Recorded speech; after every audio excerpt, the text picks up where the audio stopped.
When Master Duel first released, it was a bit rough around the edges, but it had one pro above every other online card game. It was the most free-to-play friendly simulator most people had ever seen. I really can't stress enough just how easy it was to build a deck in Master Duel on release compared to other online card games. Every action you took got you gems, from solo mode to ranked to just using a few spell traps. Hell, day one, they gave you 1,000 gems if you didn't make fun of the terrible karma. Oh wait. And don't even get me started on the battle pass. I have never seen a game do something like this before, where free-to-play players can casually buy the battle pass every time, and it incentivizes further play. While the game was far from perfect, and some of the legal cards genuinely made me question the sanity of the developers, the sheer variety of decks you could build on release was astounding. Most decks only require a few ultra-rare cards anyway. Don't get me wrong, you needed to spend a decent bit on staples, but the beauty of staples are, once you have them, you can put them in every deck. And for some staples, you put them in literally every deck.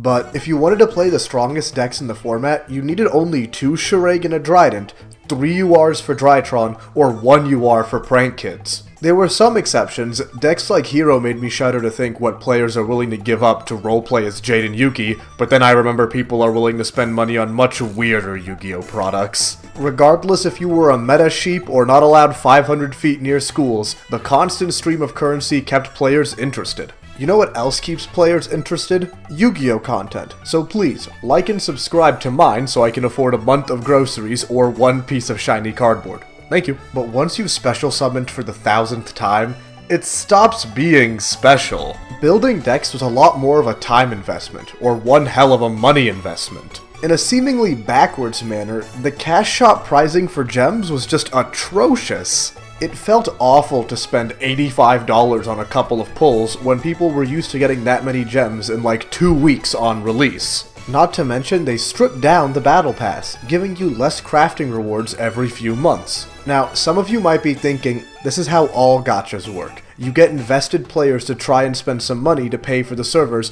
and keep a free-to-play game alive. And this is fine. I don't like it, but I understand where this has to come from.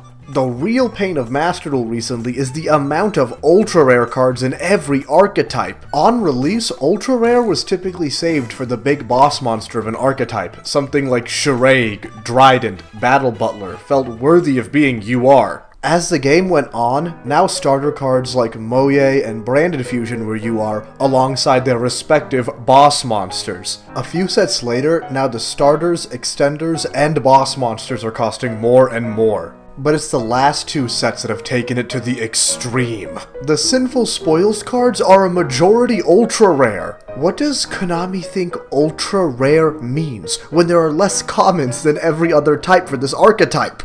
I know how this works. Konami knows which archetypes are expensive and how to price gouge to gain maximum value out of the player base.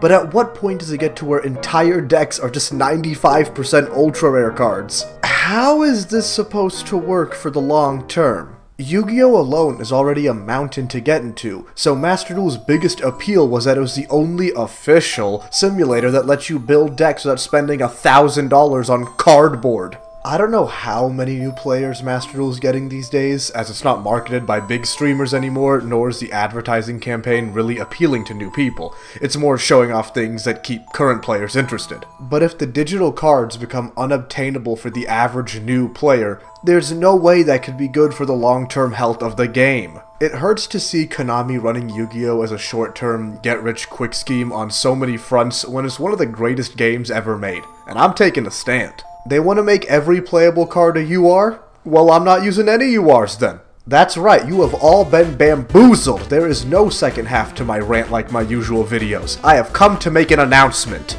BreadBoyWeeb is releasing a new Master Duel series where I try to play the ranked ladder with 0 UR cards in the deck. So a majority of hand traps, board breakers, and just decks as a whole will be completely impossible to play. Now, this is far from the most unique idea, but if you're interested in originality, why are you here?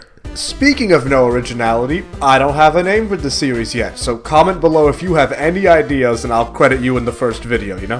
What is the schedule for this going to be? I will try to upload one every other day, but I've never attempted a series before, and my only self-rule was to not make another goddamn progression series. If you'd like to suggest any deck lists for future episodes, send it to my twitter.com for future episodes, link in the description. Regardless, I'm really excited to give this a try, and if the first few episodes flop, I can always pedal back to what works: whining about children's card games for 8 minutes. Thank you all for watching, please like and subscribe. This is BreadBoyWeeb, signing out.